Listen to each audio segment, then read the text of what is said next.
Ya, jadi sebagai konteks kita akan melihat bahwa situasi demokrasi Indonesia belakangan ini memang catatan dari berbagai lembaga indeks di dunia itu mengalami kemunduran.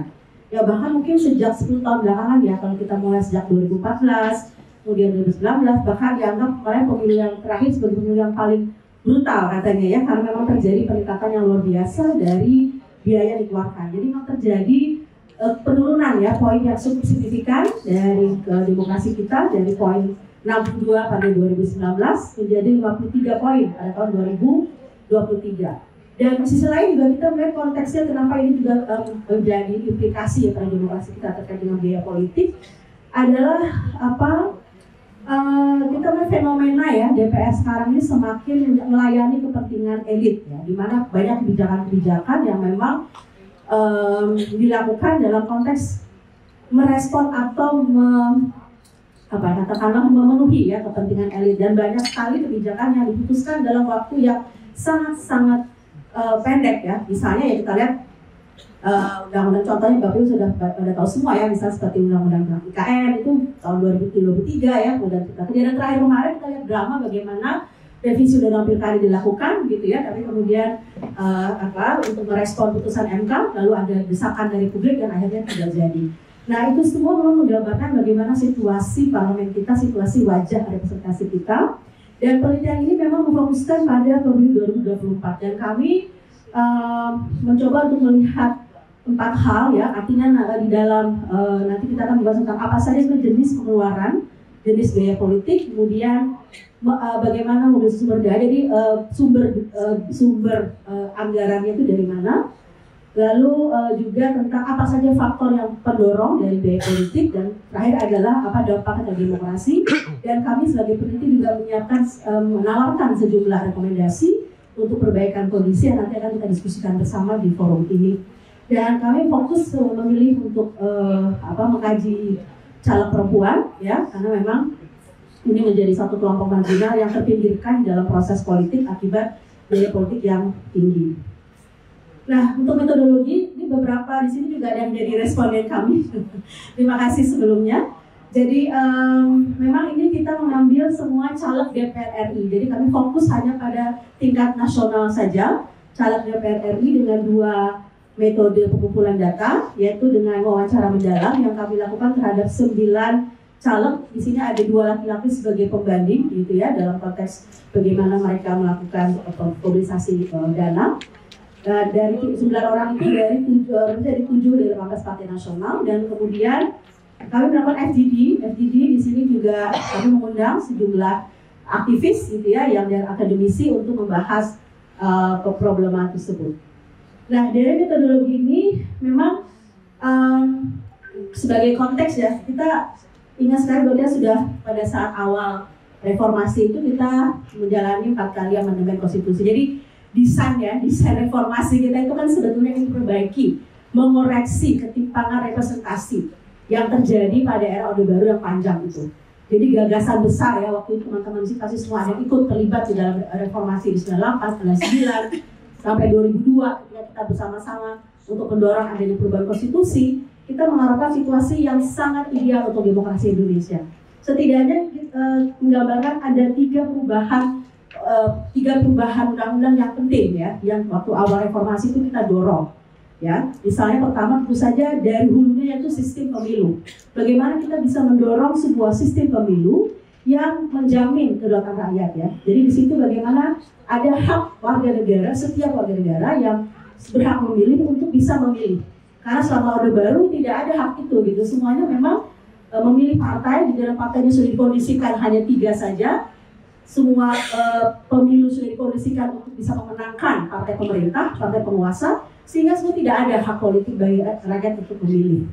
Dan kita juga punya waktu itu memang bagaimana pemilu itu harus dilangsung secara akuntabel dan sebagainya. Jadi dalam sistem pemilu ketika kita mereformasi undang-undang pemilu Orde Baru 1999, kemudian tahun 2003, 2008 ya sampai 2017 kemarin itu dalam rangka perbaikan seperti itu. Jadi setiap pemilu kita mengadakan revisi undang-undang pemilu.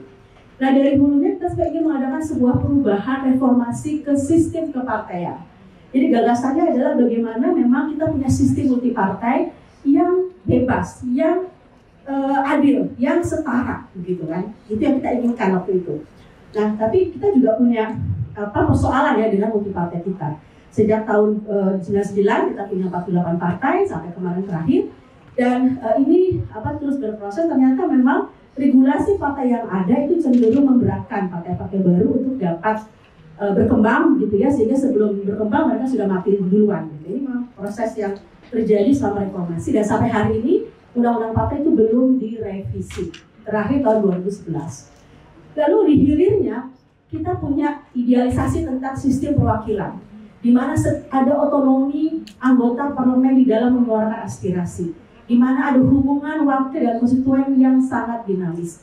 Dan itu semua kita ubah di dalam Undang-Undang MD3, Undang-Undang MPR, DPR, DPD, yang mengarahkan bagaimana ada hak inisiatif setiap anggota parlemen untuk dapat mengajukan undang-undang dan sebagainya. Dan semua anggota adalah dipilih, tidak ada lagi yang diangkat. Jadi ini sejarah panjang kita di awal reformasi. Kami mencoba untuk mengingatkan ini kembali karena memang konteks hari ini sudah banyak sekali terjadi penyimpangan atas apa yang kita bayangkan ketika awal reformasi di tahun 2000 sampai 2002 ketika amandemen konstitusi disahkan oleh MPR. Jadi kita sudah melalui 20 tahun lebih reformasi, dan ternyata memang perkembangan kita tidak seperti yang kita harapkan. Nah, terutama juga tentang isu perempuan dalam politik.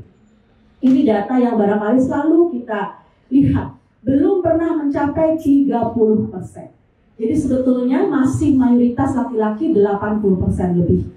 Memang kita punya capaian yang sangat signifikan di 2019 dan 2024. Yang di 2020 itu sebenarnya memang terakhir kami mencoba untuk mendata satu persatu dari hasil KPU yang sudah ditetapkan, gitu ya. Kami menemukan ada 123 perempuan, tapi ini angka yang nanti akan berubah ketika yang pilkada itu kan sudah mundur, dan setelah penetapan oleh KPU ada beberapa perempuan yang akan dicalonkan sebagai kepala daerah dan pasti akan mundur, karena syaratnya harus mundur, pasti akan ada pengurangan kembali jumlah perempuan yang ada nanti dilantik ya pada tanggal 1 Oktober di DPR. Nah, ini situasinya. Kita lihat kenapa di 2 pemilu terakhir ini memang mengalami peningkatan.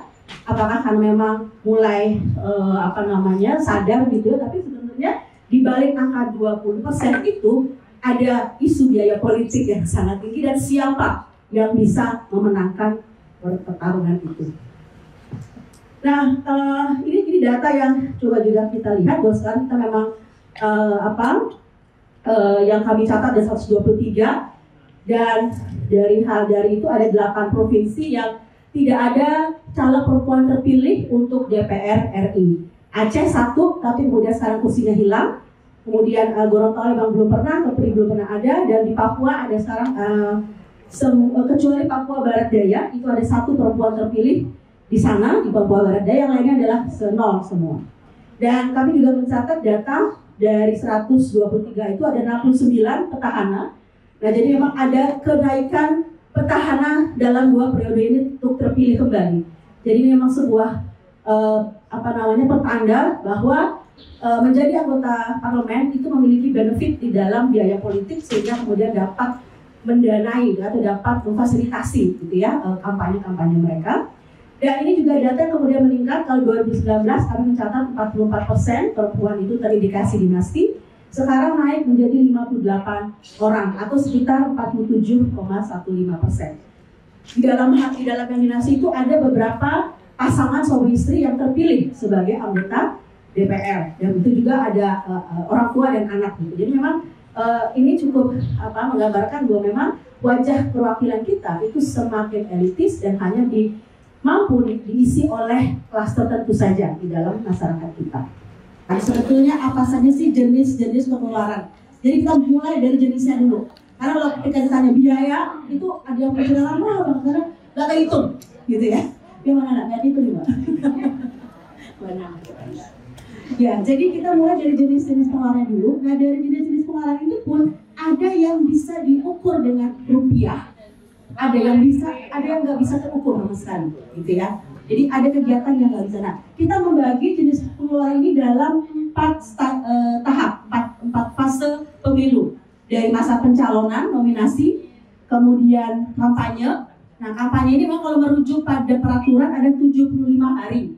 Tapi sebetulnya para caleg itu sudah berkampanye mungkin 1 tahun sebelumnya atau bahkan ada yang 2 tahun sebelumnya. Ya. Jadi memang ini sesuatu yang tidak eksak di waktu itu. Kemudian yang ketiga adalah pada saat election ini menjadi lebih kecil ya. Oke, pada saat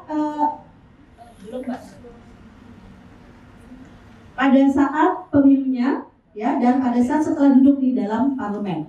Mari kita coba lihat satu persatu. Pada saat kampanye, pada saat nominasi, yang ada 2 hal. Memang di sini kita katakan semacam politik uang ya, menyuap gitu ya, untuk drawing money to political party. Jadi ada yang memang partainya itu minta uang gitu ya untuk pencalonan, baik resmi maupun tidak resmi. Nah, tapi yang paling banyak disebut oleh semua adalah biaya survei. Satu caleg itu bisa bikin survei dengan lebih dari 1 lembaga. Jadi dia kadang nggak percaya dengan 1 lembaga, jadi dia udah bikin bisa 3 lembaga. Gitu. Dan ini lumayan. Dan bisa tergantung dapil. Kalau dapilnya di Jawa, mungkin satu kali survei bisa 100 sampai 150 juta. Kalau dapilnya di Sumatera bisa 300 juta sekali survei. Di luar itu di luar Jawa dan bisa sampai 400 juta sekali survei. Jadi kalau dia bikin 3 kali sampai 5 kali survei itu bisa 1 miliar lebih. Nah, jadi memang survei ini bisa didanai sendiri oleh para caleg atau mereka menyumbang kepada partai. Misalnya partai mau bikin, jadi ada dua layer. Ada yang memang partai mengadakan survei, lalu uangnya dari caleg itu, lalu nanti akan melihat popularitasnya seperti apa. Jadi biaya survei ini, kalau petahana dia bilang survei itu udah pasti terjadi untuk memetakan bagaimana suara mereka nanti akan sebanyak apa targetnya. Jadi lembaga survei itu tidak hanya satu, yang biasanya mereka lebih dari 1. Nah, lalu juga ada dana untuk, ya ini kalau dana pendaftaran sebetulnya tidak terlalu banyak ya, tidak terlalu banyak dikeluarkan. Misalnya yang mengurus-ngurus surat-suratnya itu ada, tapi itu tidak banyak. Yang terakhir adalah mendanai sebetulnya persiapan kampanye, ya, persiapan kampanye membentuk tim relawan dan sebagainya. Kalau dia petahana, dia sudah punya tuh tim relawan yang ada di dapilnya sampai ke tingkat desa. Untuk caleg baru, ya dia juga membuat tim kampanyenya, dan itu juga perlu persiapan dana. Jadi di dalam yang nominasi itu ada yang bisa diukur dengan uang, jumlahnya berapa. Tapi juga ada yang memang tidak bisa diukur. Misalnya caleg perempuan, ada yang responden kami mengatakan dia itu sudah menanam benih ya dalam tanda kutip. Artinya dia sudah menginvestasi di dapilnya itu untuk turun ke lapangan, bertemu, itu nggak bisa dinilai dengan uang. Jadi sebelum proses pencalonan dia sudah turun ke basis. Misalnya dia, terutama ada teman-teman yang misalnya dari aktivis, dia punya grassroots gitu ya. Nah dia sudah membina hubungan ya dengan kelompok-kelompok masyarakat, dan itu jalan ada uangnya, yang transport, bertemu ada konsumsinya, tapi itu tidak bisa dia dengan uang. Nah kemudian yang kanan itu, nah ini juga ada lobby terutama untuk nomor urut, penempatan, dapil dan sebagainya. Ini juga mereka juga bisa melakukan berbagai macam cara gitu ya, tapi lobby untuk elit political party, dan ini pun juga ada banyak kasus dari 9 ini beragam sangat kasusnya. Ada yang melobi, misalnya waktu itu ada caleg perempuan yang dia memang orang tuanya yang melobikan gitu ya, dia caleg baru, orang tuanya yang melakukan lobby kepada pimpinan partai langsung supaya anaknya masuk, dan ternyata untuk kemudian semua bapaknya yang ngurus, saya cuma diam aja, pokoknya bapak saya yang akhirnya dapat saya nomor. Jadi lobby itu dia nggak, jadi kalau tanya berapa uangnya, dia nggak tahu, uang bapak saya semua. Itu ada dari caleg kami, dari teman kami Bawaslu. Jadi memang ini sangat random ya Bapak Ibu ya, sangat random persoalan melobi pimpinan partai ini untuk mendapatkan nomor urut dan dapil. Dan ini juga tidak hanya untuk yang pusat, tapi juga untuk pengurus di tingkat daerah. Nah, terutama tadi mengumpulkan dukungan dari local leaders dan organisasi di masyarakat di tingkat bawah. Misalnya di aktivis buruh, dia akan bertemu dengan para organisasi buruh. Nah, itu juga mengadakan pertemuan dan sebagainya. Terus saat dia lakukan itu, dan itu dia bilang nggak bisa diuangkan, dinominalkan, itu tidak bisa. Nah, jadi ini di dalam proses nominasi sebetulnya sudah cukup banyak yang terjadi dalam rangka biaya politik. Kita loncat ke masa kampanye. Masa kampanye memang dihitung yang paling banyak pengeluaran. Ada yang mengatakan Dari 100% itu kurang lebih separuh itu untuk kampanye. Sekalipun ini modelnya sudah beralih kepada kampanye lebih banyak turun ke dapil, ke distrik, tetapi mereka tetap membutuhkan biaya cetak. Biaya cetak tetap dibutuhkan untuk sosialisasi, apalagi kalau mereka dipindah dapilnya ke daerah yang lain. Misalnya dari Jawa, ada yang dari Jawa Barat dipindahnya ke Jawa Timur. Nah itu terjadi seperti itu. Nah dia harus mulai dengan sosialisasi yang baru lagi. Jadi memang dia, peralatan kampanye seperti banner dan sebagainya, yang susah adalah nyetaknya di Jawa, karena dia kalau di luar Jawa sana cetaknya mahal gitu. Jadi memang satu persoalan juga, dia dapilnya di Sumatera, tapi dia memang keluarganya banyaknya di Jakarta. Karena memang sebagian besar calon kita adalah domisili di Jabodetabek ya. Jadi ya mereka nyetak, tapi kan biaya kirimnya nih loh, yang mahal banget gitu. Nah ini juga. Sementara kita punya peraturan KPU, punya peraturan undang-undang untuk KPU memfasilitasi kan spanduk. Tapi kan sebetulnya tidak jatuh ke caleg itu, jatuhnya ke partai, dan caleg juga sangat sulit untuk mendapatkan. Lalu yang juga bisa ada lagi pertemuan di dapil, ya konsumsi itu mereka bisa hitung sih. Misalnya 50.000 sekali pertemuan, berapa orang gitu ya. Dan itu biasanya mereka memberikannya kepada tim relawannya yang akan membagi-bagikan langsung kepada konstituen atau calon pemilih yang ada di daerah tersebut. Nah ini konsultan politik, walaupun tidak semuanya memakai, tapi biasanya yang kita tanya waktu pertama kali pakai konsultan nggak? Iya, umumnya ada pakai konsultan, ya yang terpilih, ya. Walaupun juga ini sifatnya ada yang bagian dari survei atau yang, nah kalau konsultan ini biasanya dia sudah punya rate kan ya, sudah punya rate berapa untuk memetakan dapil, misalnya seperti itu. Itu ada biayanya. Dan kemudian sewa rumah kalau perjalanannya jauh. Jadi tinggalnya di Depok, dapilnya di Bandung. Nah itu udah penting tuh, bisa jalan bolak-balik. Tapi pada saat setahun sebelum pemilu, dia harus sewa rumah di sana, meninggalkan suami dan sebagainya. Jadi waktu itu ada kasus juga kami, suaminya juga running untuk DPRD, dia running untuk DPR RI, baru berpisah. Jadi suaminya di daerah sini, dia sewa rumah di tempat dapilnya, ya dia mondar-mandir. Tapi setahun terakhir dia berpisah dengan suaminya karena suaminya juga calon tapi di daerah lain gitu. Jadi kasusnya memang sangat beragam untuk perempuan ya, dia harus seperti itu. Nah ini bisa dihitung ya uangnya. Nah untuk yang intangible yang sebelah kanan Mbak, nah ini memang waktu untuk mempengaruhi pemilih itu nggak bisa dihitung. Jadi memang biaya kampanye tidak harus berupa nominal uang, tapi juga non materi ya, seperti waktu yang dialokasikan. Lalu bagaimana dia bisa lobby, penguatan hubungan dengan local leaders, nah, itu juga butuh effort tertentu, upaya tertentu. Mereka datang ke ulama gitu ya, datang ke tokoh-tokoh masyarakat dan sebagainya. Nah ini kalau bagi perempuan nggak bisa dihitung dengan biaya, meninggalkan keluarga kalau distriknya memang berbeda gitu. Dan ini biasanya dari caleg yang kami umumnya memang sebagian besar ya mereka meninggalkan dapilnya. Nah berikutnya ini agak panjang memang di sini. Dia berikutnya di pada saat campaign ya, election di sebelah kiri. Nah pada saat election memang ini ada umumnya memang mereka membuat pengakuan untuk merekrut yang namanya saksi ya di TPS gitu. Tapi ada juga caleg yang udah lagi nih, saya udah ngelihat saya nggak bakal menang. Jadi pada saat TPS saya udah nggak keluar apa-apa lagi untuk itu. Ada yang seperti itu juga, karena dia udah melihat petanya kayaknya ini sudah sangat berat saya untuk menang.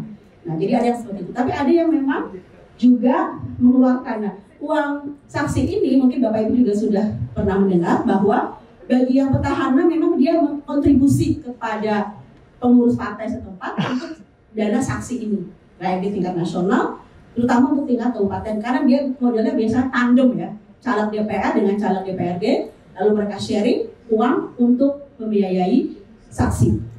Nah ini bisa dihitung, misalnya 150 sampai 1 juta untuk bahkan nggak hanya di polling station, tapi juga sampai di tingkat rekap di atasnya. Nah ini memang yang paling banyak souvenir ya, cash and goods untuk pemilih yang ditargetkan. Kalau ini memang untuk pada masa pemilu, tapi sebetulnya ini hal-hal yang mereka bisa, misalnya ada, saya kasih contoh aja, ada kasus ya pokoknya saya semua kasih sama relawan tim saya Saya nggak kasih uang langsung, tim saya yang kasih. Udah, kamu ini sekian, kamu yang bagi. Jadi saya bersih, saya nggak dapat. Jadi saya nggak pegang uang. Jadi semuanya untuk tim saya. Tim saya ada 12.000. 12.000 tersebar di seluruh dapil. Ada yang 2.000 dan sebagainya. Jadi memang apa namanya ada ya, memang pemberian uang baik secara tadi ceritanya Mbak Lulu misalnya pada saat di TPS gitu ya. Tapi ini juga memang sebelumnya juga ada kayak itu. Lalu kampanye tim untuk monitoring tadi dan kemudian jika ada perselisihan hasil pemilu, nah itu juga akan butuh uang untuk pengacara. Nah ini juga untuk pengamanan suara ya. Saya perlu bilang juga di sini bahwa memang kasus memberikan uang kepada penyelenggara itu real ya kayaknya. Saya kayaknya nggak percaya, tapi ketika mendengar sendiri terjadi. Saya korban. Saya kasih uang. Awalnya sih jadi itu untuk mengamankan suara. Saya kasih uang ke PPK. Tapi itu cerita memang. Itu tanya aja sama yang kalau yang lain di dapil saya itu ada satu partai kita bagi. Tapi itu saya nggak percaya juga sih. Dari mana ya bisa pindah-pindah? Jadi dia sendiri tuh nggak percaya gitu ya. Gimana caranya bisa jadi 1.000, yang ini jadi turun gitu 5.000 gitu ya suara. Tapi memang ini nggak bisa dihitung dengan uang juga. Jadi ada yang mendekati ya. Ini sesuatu mafia juga kayaknya ya. Ada yang mendekati caleg ini untuk memberikan uang kepada penyelenggara di tingkat bawah. Bahkan sampai KPU kabupatennya. Bukan hanya sekedar yang ad hoc. Tapi sampai KPU itu. Ya, tapi mereka nggak mau buka.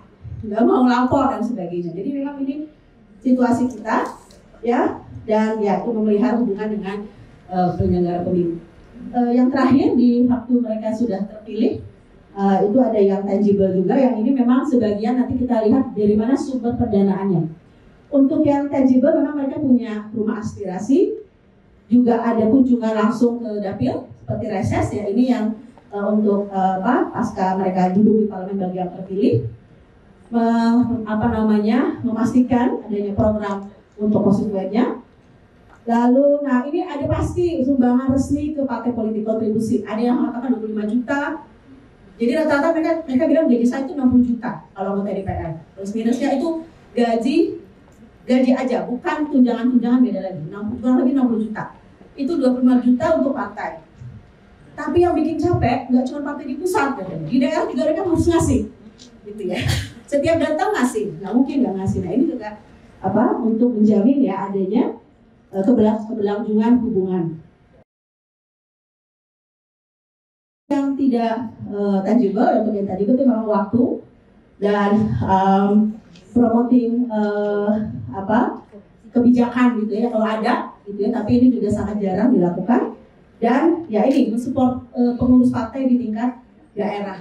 Nah ini kurang lebih kita mencoba untuk membuat dari hasil wawancara itu apa saja sih jenis pengeluaran. Jadi dari Bapak Ibu yang sudah mereka-reka, untuk semua ini berapa biayanya? Berapa kira-kira? Nah ini tadi ya, masa cuma 1 M? Ayahnya harus beli. Apa 10 M? Nah, ada yang jujur mengatakan kampanye aja 5 M, Bu. Kampanye aja. Kampanye aja tuh cuma nyetak media sosial, saya nyewa orang buat Instagram gitu ya. Itu, nah itu sekitar 5 M. Kalau survei beda. Jadi memang itu situasinya. Ya, jadi memang ini peluang terbesar dikatakan adalah untuk sosialisasi ya. Dan sebenarnya untuk dia populer itu mungkin lebih murah, tapi pada akhirnya untuk yang orang yang populer pun juga sebetulnya akhirnya sama saja.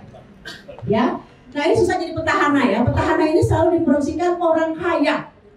Jadi dia kayak di mana-mana tuh bawa dompet isinya duit. Jadi kalau ada petahana, dia bilang semua habis sudah. Kalau kita petahana, orang justru memiliki harapan yang tinggi, maka Anda diharapkan membawa lebih banyak uang ke bawah. Jadi ini buat petahana juga ada biaya sendiri ya, untuk dia bisa dari uangnya dia sendiri atau dari dana-dana yang dia kumpulkan dari fasilitas anggaran negara untuk anggota parlemen.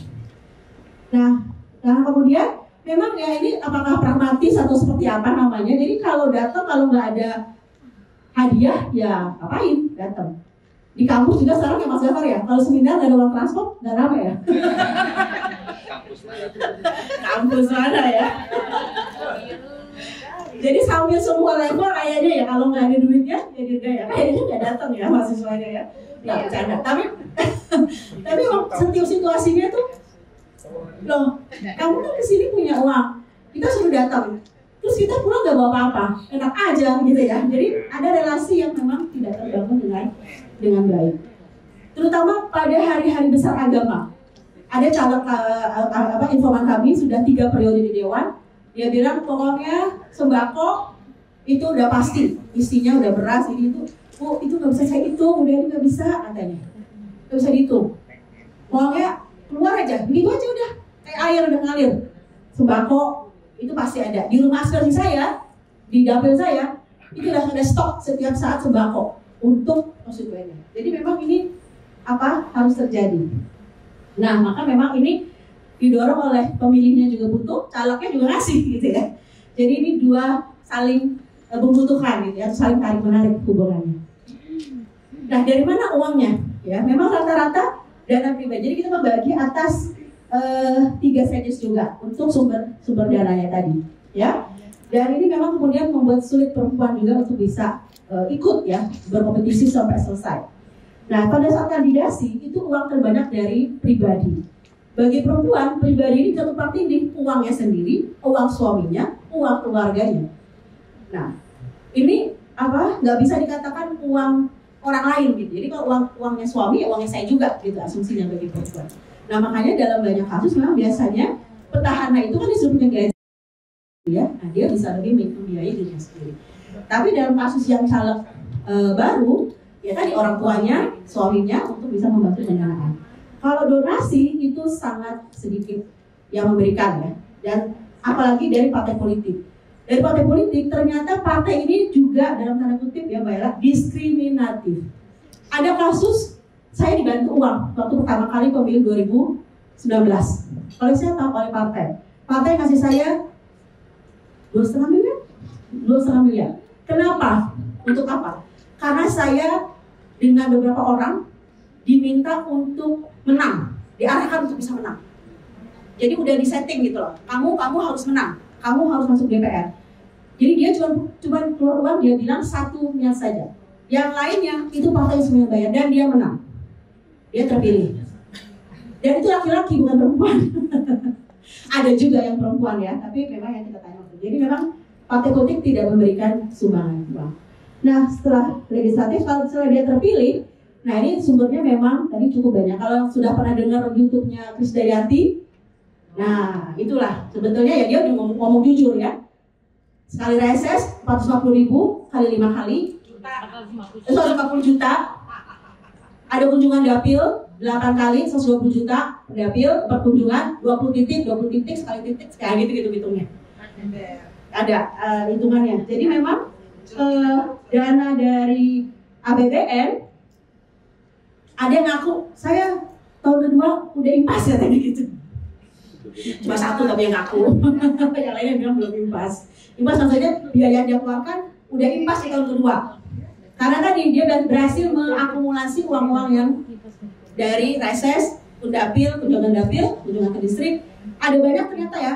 Ruang aspirasi itu ada uangnya, kunjungan dapil ada uangnya, reses ada uangnya, lalu ada program pemerintah yang kemudian semacam talk barrel politics ya, dan itu dilakukan. Umumnya petahana semuanya menggunakan talk barrel. Kami tanya program beasiswa Indonesia Pintar itu yang paling banyak diklaim. Ya, jadi program pemerintah Pak Jokowi itu Indonesia Pintar, kartu Indonesia Pintar, beasiswa Indonesia Pintar itu diklaim banyak oleh para caleg, khususnya di Komisi 10 yang mengklaim itu. Lalu pertanian, traktor, bantuan traktor itu mereka yang klaim.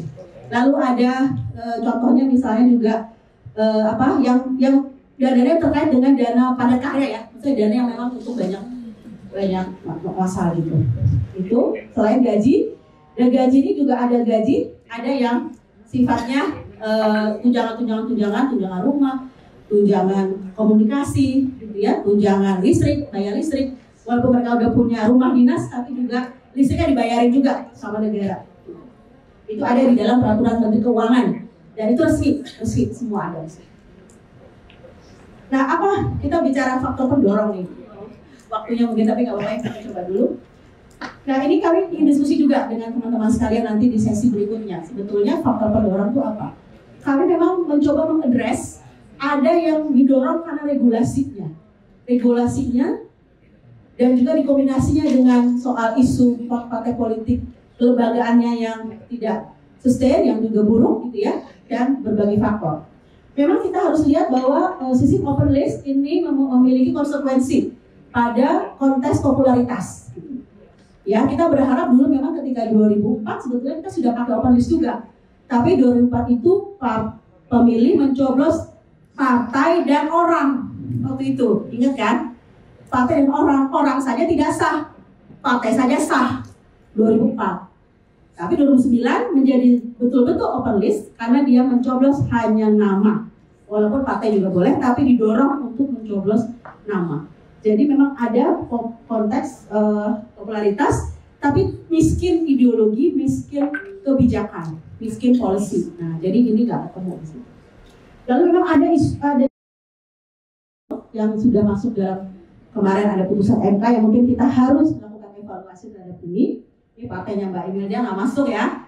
Berapa Mbak? 3% doang. 3%. Kalau nggak memang ada 3 anggota DPR doang masuk ya. P3 kita harus kehilangan P3 di parlemen ya karena kurang dari 4%. Jadi memang ini akhirnya dengan strategi seperti ini partai politik memprioritaskan caleg dengan sumber daya ekonomi, politik, dan jaringannya. Nah, pemilu serentak ini sebetulnya lebih pada serentak nasional dan lokal secara bersamaan, apalagi sekarang ada pilkada juga, gitu ya. Jadi memang ini jadi satu isu dan mereka juga mengakui buat apa ada maksudnya pemilu legislatif kalau ya akhirnya presiden aja yang dapat untung, gitu.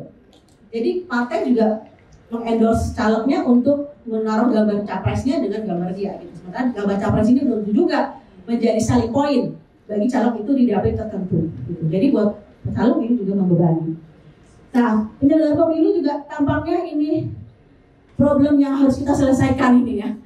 Ayo siapa nih yang jadi ininya di sini? Karena memang penegakan pemilu oleh Bawaslu terutama juga lemah sekali, politik uang tidak ada yang diproses di 2024 ya. Benar nggak Usep atau siapa?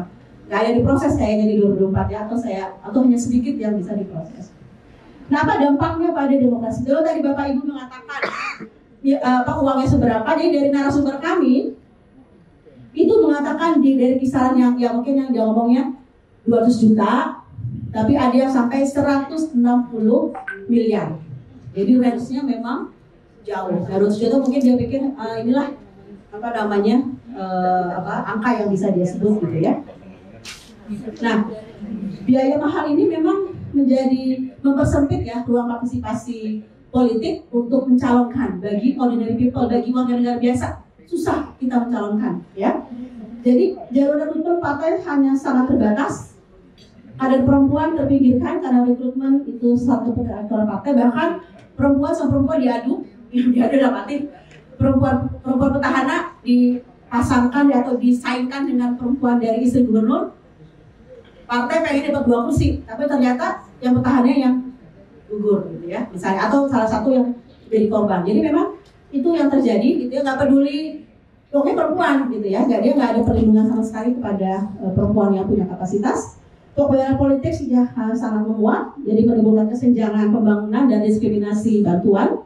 Karena wilayah yang banyak yang ada anggota dewannya dikasih bantuan, wilayah yang nggak ada anggota dewannya yang nggak pernah kasih bantuan gitu. Karena memang pemerintah sendiri keterjangkauannya, pemerataan yang sampai ke tingkat terpencil itu sangat sulit. Jadi DPR hanya didominasi oleh petahana, dinasti, dan pengusaha. Dan ini teman-teman sekalian, ada kesejahteraan upah yang sangat tinggi. Jadi sampai hari ini kita kemarin ada data yang dicari, perempuan itu dibayar 23% lebih rendah daripada laki-laki. Jadi ini juga berhasil, sehingga berdasarkan hitungan kami, ini hitungan yang fantastis ya Mbak Ella ya. Jadi kalau kita nih, mungkin saya, Mbak Ella, atau siapa yang mau jadi anggota DPR, itu butuh 140 tahun baru bisa. Karena kalau kita mencoba menghitung, bila rata-rata kampanye disebutkan 5 miliar, sementara rata-rata pendapatan orang Indonesia adalah 36 juta per tahun, maka dibutuhkan 140 tahun untuk seseorang dapat berkompetisi di pileg orang biasa. Tepuk tangan dulu dong. Ya semangat, udah tepuk tangan. Tepuk tangan nanti harus apa ya? Nggak tahu deh, Indonesia. Tapi kalau tanya sama informan kami, sebenarnya saya itu juga capek. Ya, suami aku, saya capek dengan keadaan ini. Ya, ibu capek, bapak capek, tapi tetap aja gitu ya, kasih gitu. Gimana dong? Bikin dong regulasinya, gitu ya. Apa rekomendasinya? Nah, ini kita punya 10 rekomendasi. Mudah-mudahan bisa dilihat bersama, ada 10. Yang memang semuanya menyasar pada aspek regulasi, dan kita akan diskusikan nanti di forum ini juga. Kami mohon catatan, atau kita bisa kerjakan bersama sebagai satu advokasi bersama. Yang satu memang ini soal peningkatan bantuan keuangan partai dari APBN dialokasi kader termasuk perempuan. Jadi ini sebetulnya merupakan penegasan karena sebelumnya pernah masyarakat sipil mendorong untuk kenaikan biaya bantuan partai yang sekarang dari 100 menjadi 1.000 rupiah per suara. Waktu itu KPK juga mengusulkan untuk partai ditambah bantuan keuangannya menjadi 10.000 per suara untuk mengurangi ketergantungan partai pada oligarki gitu ya, pada orang-orang kaya. Jadi kita di sini memang kita coba membagi dari rekomendasi itu bagaimana peran stakeholders. Ada partai politik, kita harapkan partai politik bisa mengalokasikan 30% anggaran partai untuk pendidikan politik kader perempuan. DPR kalau bisa dia menyetujui revisi undang-undang partai politik masuk dalam prolegnas. Pemerintah, kami meminta pemerintah di sini mengatakan pemerintah sebagai yang mengajukan hak inisiatif untuk inisiatif. CSO, advokasi transparansi penggunaan keuangan partai, dan Bawaslu KPU, akses publik pada laporan keuangan partai. Yang kedua, rekomendasi kami adalah transparansi dalam rekrutmen dan kaderisasi di internal partai untuk pencalonan jabatan politik. Nah ini, kita coba dorong supaya transparansi itu terjadi dalam ADART. Jadi maksudnya begini, salah satunya adalah caleg itu jangan minimal harus mungkin 1 tahun dulu jadi anggota partai, baru boleh jadi caleg. Jadi ada masa kaderisasi dulu, jangan daftar hari ini, besok udah jadi dapat KTA, kemudian sudah jadi caleg gitu ya. Nah ini menimbulkan rekrutmen yang sifatnya instan. Yang ketiga, desentralisasi pengambilan keputusan pada kepengurusan daerah seperti penentuan daftar caleg. Ya memang ini soal mekanisme demokrasi internal partai yang harus masuk juga dalam revisi undang-undang partai, dan bagaimana teman-teman CSO bisa mengadvokasi naskah revisi undang-undang partai versi CSO atau akademisi yang akan bisa didorong. Nah, kemudian yang keempat, kami juga merekomendasikan adanya afirmasi bagi kelompok muda dan disabilitas dalam kepengurusan partai politik di nasional sampai tingkat lokal, di mana hal ini harus masuk dalam ADART dan juga RUU undang-undang partai.